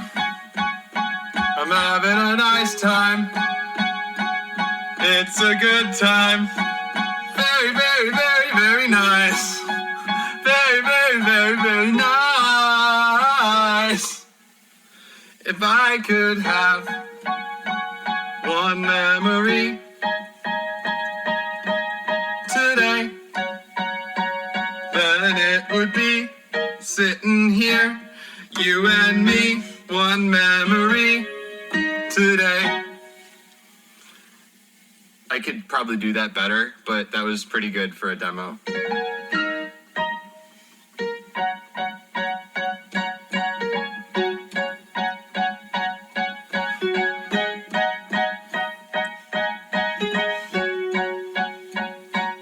It's kind of hard to choose one memory when I spent most of my day with you, but I think I hit that note just a little late, but you won't care, 'cause you and me are family, and this is cheesy a little bit, but I'm kind of proud of it, so I will not shut up. I'm gonna keep going and saying everything I think, because I get to remember this whole song, and it's the thing I chose, and I am glad that you are here, and and I'll just say everything today that happened. We went in the car from your work that you went to for only half of your first shift. And that was awesome because I got to see you about 4 hours earlier than I expected to see you. And I still had to DoorDash for 4 more hours, but you stayed in the car the whole damn day long. And I had to drive a whole damn day around all over the place. I went to Jewel after we went to the bank after I stopped door dashing, cause I had lost my wallet while door dashing. Before I picked you up, we had to go back, and you went with me, and that's where we got our $1 margaritas earlier, and I had a great time on the ride. Cause even though it mostly sucked to have to drive so much the whole damn day long, I did not mind so much at all once I got to do that with you.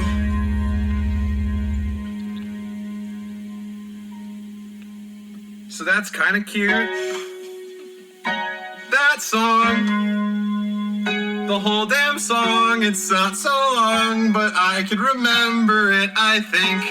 I'll remember the melody at least. It's not such a hard melody to remember. I hope you have a great night. I hope you have a great life. I know we'll have a great life. You're a perfect, wonderful wife. I'm glad you're here. I'm so glad that we met.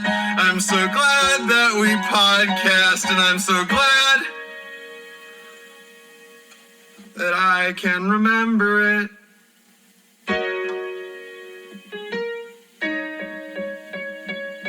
Not just this song, but if today I only had one memory, this is the song I'd choose to know. 'Cause I chose to say everything I wanted, everything I thought of, and it wasn't bad, and I shared it. Well, I'll share it, I haven't shared it yet, but by the time I've shared it, I'll have shared it, and you'll have heard it. But right now I'm sharing it, and that's the part that I want to remember most. 'Cause I'm having a great time. A really very, very, very nice night with my very, very, very nice wife, Andrea. I love you very much.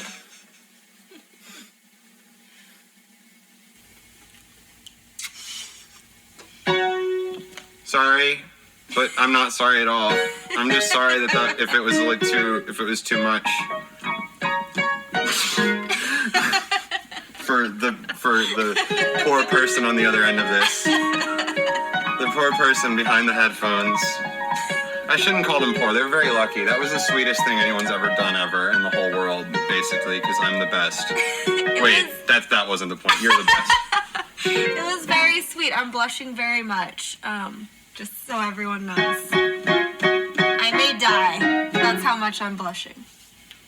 It's also just very hot, so that might be part of it. That was Black Keys again. Not the band, but not just the notes.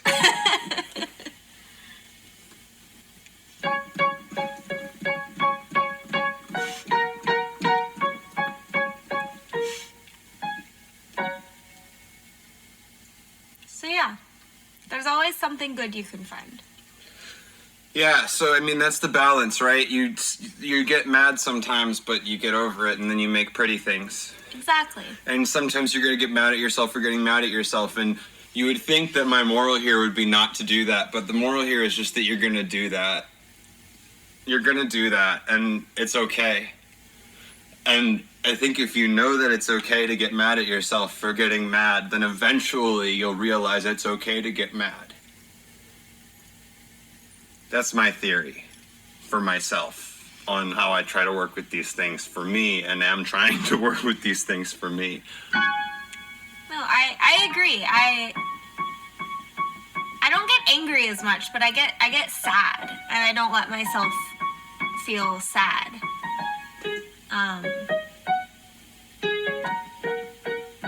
But sometimes you're just sad, and even if it's for no reason, or nothing caused it, it might just be, who knows, you just woke up on the wrong side of the bed and you feel sad, or I don't know, maybe someone ate the leftovers you were planning to eat that you were really excited about, and so you're sad about that, and it's okay to feel sad about that. And if you let yourself feel sad, then you get to be done being sad, eventually. I was talking today about letting myself feel angry while we were in the DoorDash trip that I was just story-songing about. And I was talking about, because I was listening to Recording Studio Rock Stars with Lid Shaw.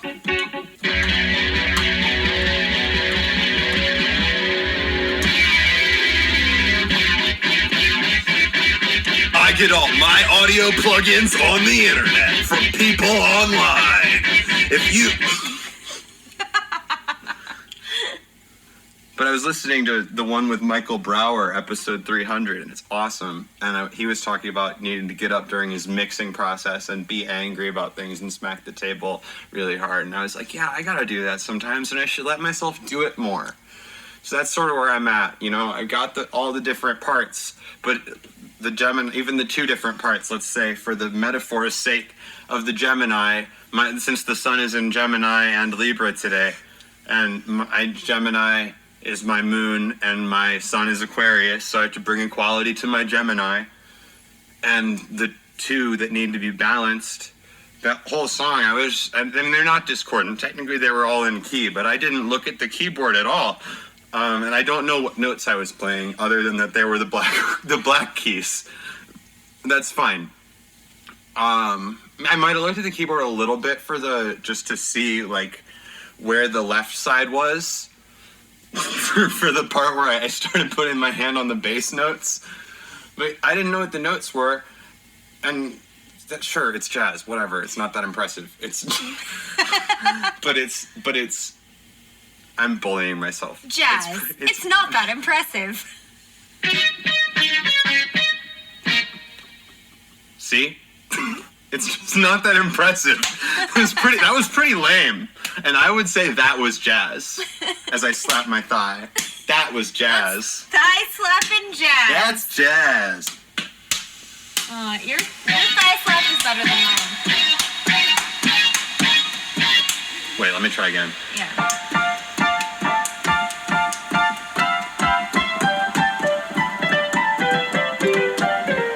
That's jazz. You really gotta wear shorts if you want proper thigh slapping.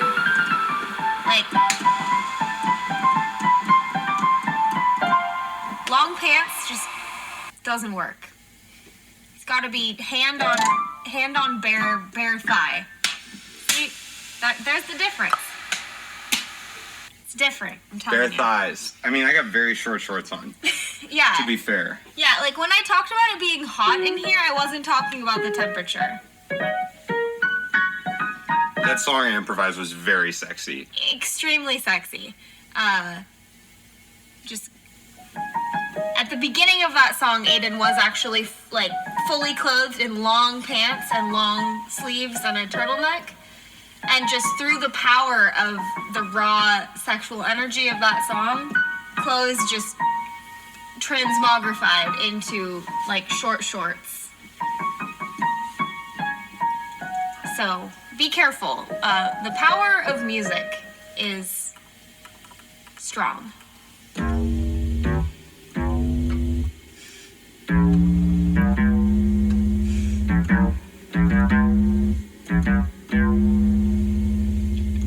That's the David Sedaris one. It's not as cool with this one. Maybe if I turned it up.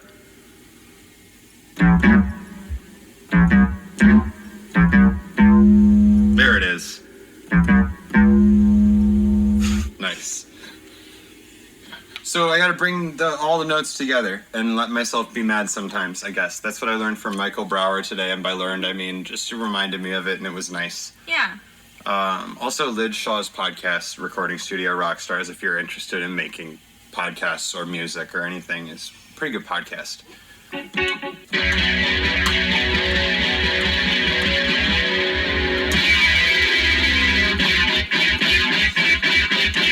For you to listen to, I feel like. And I'd love to talk to him someday. I don't know about what. No, I make cool shit. Lidge would love to talk to me. Lidge would love to talk to me. I think the two of you will just meet somewhere. Like, not even, like, it won't even be in any sort of podcasting or audio situation. I mean, I just feel like the two of you are going to meet in a pizza place, inexplicably. You know, your hands, you'll both be reaching for the same slice of cheese pizza, because this is a self-serve pizza place, like one of those buffets, the pizza buffets. You're saying I'll meet Lidge Shaw in a CC's Pizza? Yes, exactly. Your hands will meet, reaching for the last slice of cheese pizza, and you'll look at each other and know. Nice. Anyway, thanks for making me think so much about microphone positioning all the time. Thank you, Lidge. That's the good idea magic session section. Magic session, magician, magicial, say you all, magic. Good idea.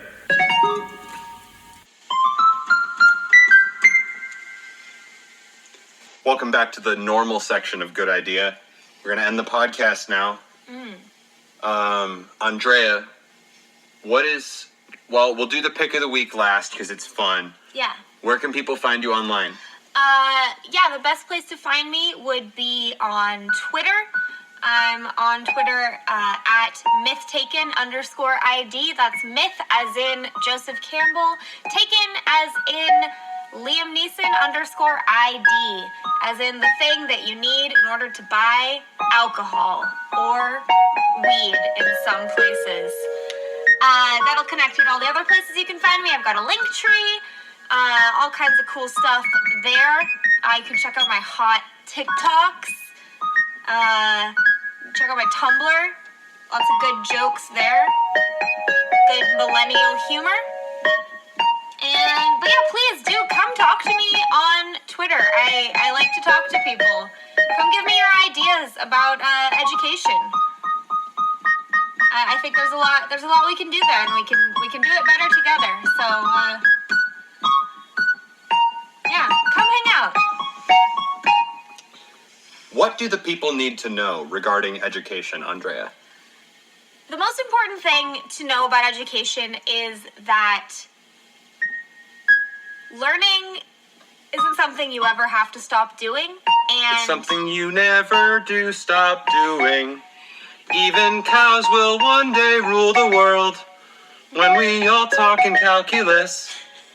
Calculus. And because learning is something we never have to stop doing, when you need a teacher,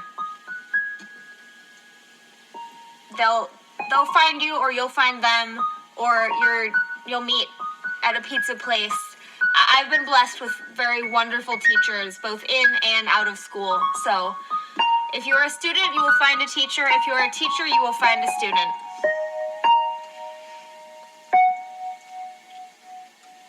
Also, remember to listen to children about school. Children Yes. are the people we need to be listening to about school 100% of the time. I know adults are smart and we know some things, but kids are the ones we're teaching most of the time. Listen to them because you're teaching them. And we are, as a society, teaching them. Listen to children. Thank you. That's my message. Yeah, teaching goes both ways. I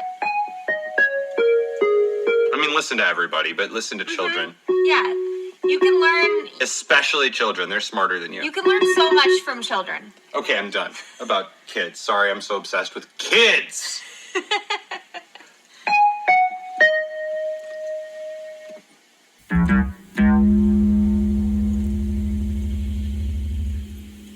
The reason I'm so obsessed with children is primarily related to blue cheese. The reason I'm obsessed with children is primarily related to blue cheese. It all started one day during a 9th grade science experiment when I was partnered with Jessica Albany. Because of the name, I was disappointed when I found out she was not from New York. Back to good idea, normal version. It's been such an honor having David Sedaris in the studio with us today. Tiffany had a guest song too. Yeah.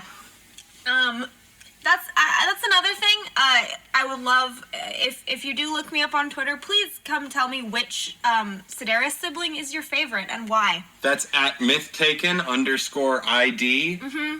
That's MYTHTAKEN_ID is Andrea's Twitter. My Twitter is at Kinsella Aiden. That's at KINSELLAAIDEN. KINSELLAAIDEN. Remember it. I'll be important someday. But I'm not important right now. I don't matter.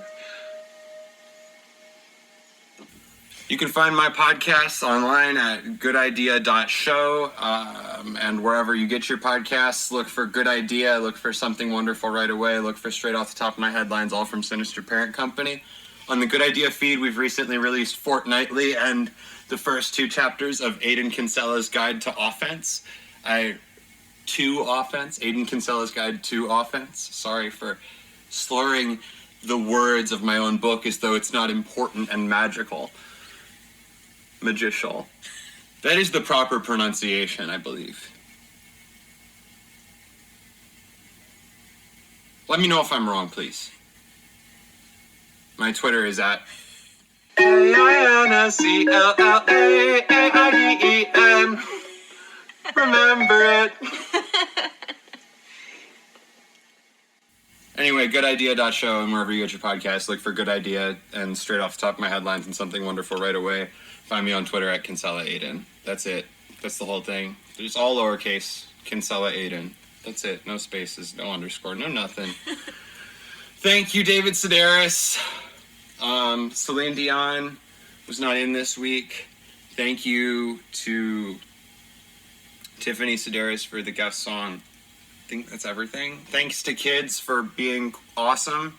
And thanks to school for teaching me things. And to my music teachers, especially, for the fact that I can do that. It's pretty awesome. Well, and speaking of that, if you... That? Yeah, all of our very good music and our mediocre music, though none of it's mediocre if you ask me, if you like the music we do... Welcome to Oregon Trail. If you like the music we do, the podcast we do, which I'm guessing you do if you're here, you can also check out our Patreon.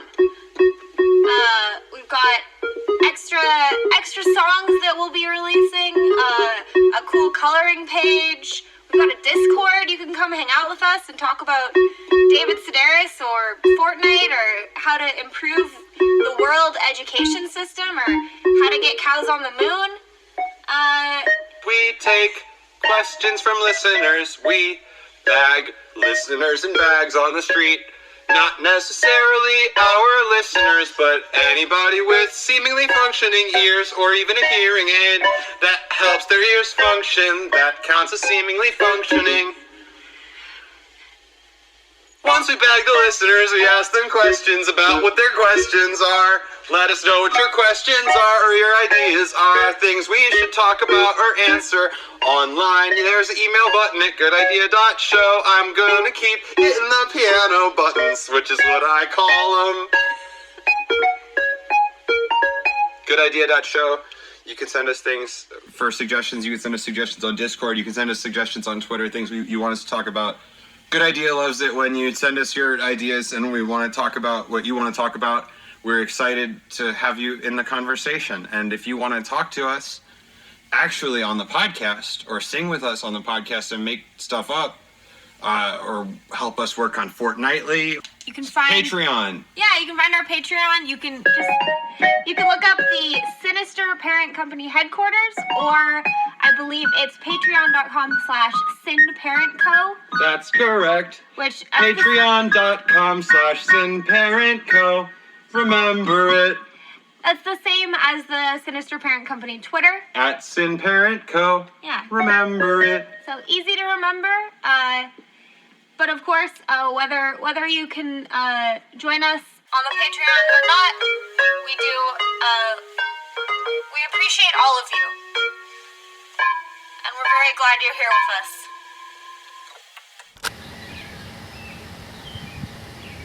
Andrea, what is your pick of the week? Oh, let's see. This is a piece of media, an idea, or a concept that is inspiring to you. Well, considering we've been talking so much about education and I spoke about studying linguistics, go check out the book. My pick of the week is You Just Don't Understand by Deborah Tannen. It's, as they say, a seminal work of linguistics, and it will help you to understand why some of your conversations aren't working as well as you wish they would. It's a good book. I learned a lot from it. Nice. I want to learn why my conversations aren't working so well. No, I don't. My pick of the week is music. You gotta listen to it before time runs out. It's almost too late. Make sure you listen to music this week. It is common that people who like music forget to listen to music on a regular basis. They forget that they enjoy it because other people are distracting and other parts of their lives are distracting, like how we're in the car right now and driving and we weren't during the other parts of the podcast. It might be distracting, but life is like that. And sometimes you just gotta listen to music, you know, even though life is distracting. And sometimes you have to do it with headphones, but other times it's just nice to listen to music out loud in a place where other people are and make them listen to it with you. I know that might sound criminal to you, but it may not. It might also sound criminal to you though, and sometimes it's just nice to play loud music that other people also have to hear. Maybe it's an entrainment thing where it just helps us get together on the same page. And I'm talking about doing this unexpectedly maybe. I know a lot of people are like, yeah, but there's clubs. And that's fun, because we all like it when music plays out loud. And I'm talking about you personally doing it, obviously. I think, from my language at this point. Yeah, just walk into a room and start blasting some sea shanties and get people to sing along with you. Yeah, that's what I'm saying. No, listen to music before it's too late, though. Time's almost out on that.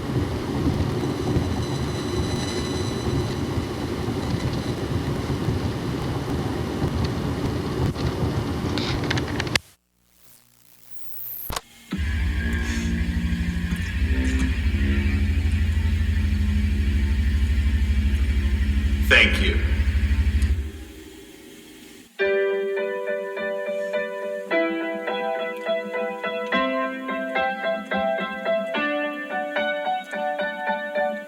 Thank you for listening to Good Idea. It's a podcast that you just listened to, and I don't want to remember this song because I'm not playing it right. I'm playing it wrong. I don't want to remember this song. I don't want to remember this song. I want to discover it again and again. I want to never ever know this song. I want to never hear these words again. I don't ever want to know these notes. I don't ever want to see this song in a show. I don't ever want to hear anybody else sing this. I don't want to see anybody else play this. I don't want to feel anybody touch this. I can't feel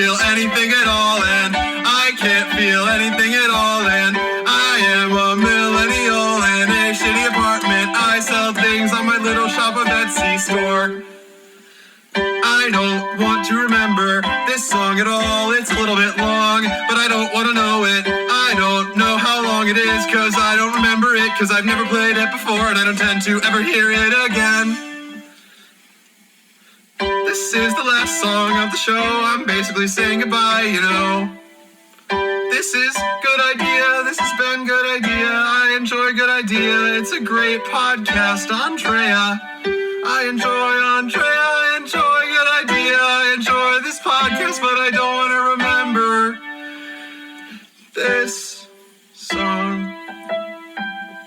It's too many words long. I just won't remember it. I won't remember it.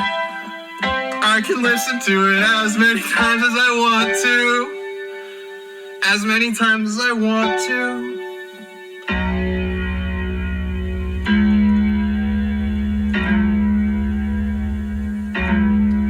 As many times as I want to.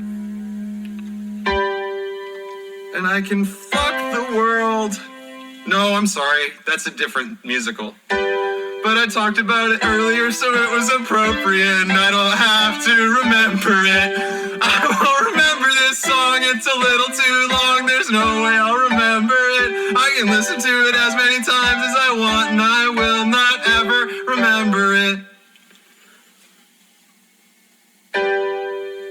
I don't even remember how to play the chords.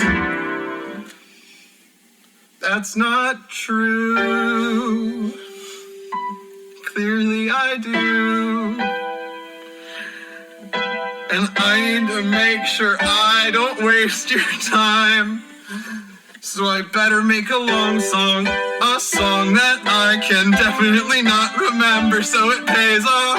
This song has gotta be very, very long. It's the only way that this song can work. I can't ever remember it. I can't ever know the chords, and I can't say shit about what my memory is until I test it with this song. Will I remember it? So long, all the words, so long did I say it, so long. Oh, it's time to say goodbye, goodbye, goodbye, goodbye, goodbye, goodbye. Call me maybe.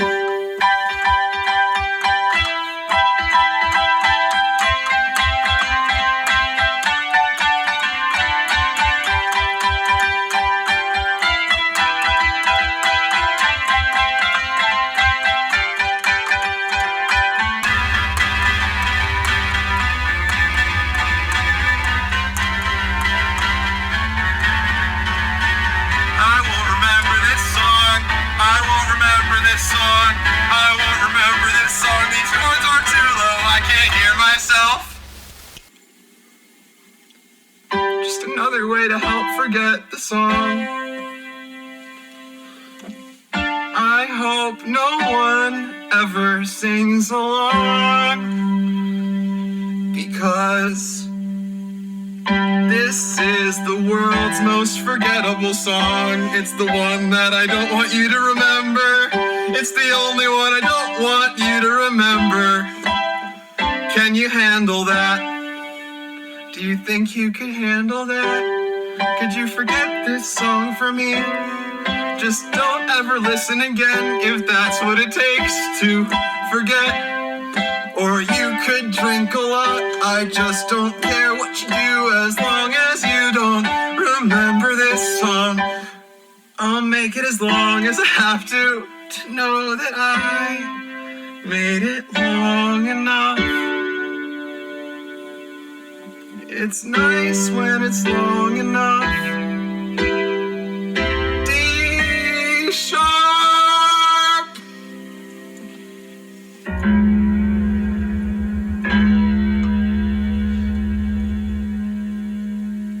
Oh, I just remembered one part of the song. Shit. Damn it. I didn't mean to, but I guess I might as well remember it now. If I don't remember it now, I won't remember it at all. I have to say so long. I have to say goodbye. I have to say thank you for listening.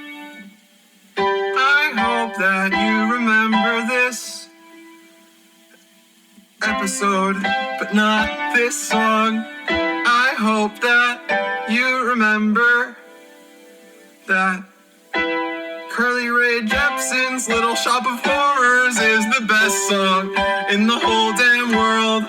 It's the best song in the world. She wrote it with Howard Ashman and Alan Menken. They all worked together on the song. The reason Little Shop of Horrors was such a hit in the 90s, I think that's when it basically became a hit, pretty much with Rick Moranis. Maybe I am wrong, but it doesn't matter, 'cause you will never, ever, ever, ever remember this. You won't remember this song. You won't remember this song.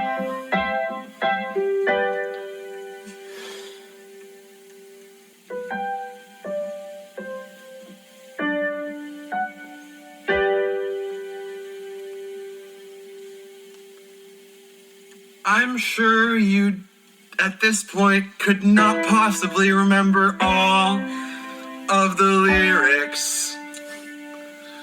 So long. I've been Aiden Kinsella, and this has been Andrea Dennison. This has been Good Idea. Little shop of horrors, bop shoo bop. Call me maybe. Little shop of horrors, bop shoo bop. Call me maybe. Little shop of horrors, bop shoo bop. Call me maybe. Little shop of horrors, bop shoo bop. Call me maybe. We're done here.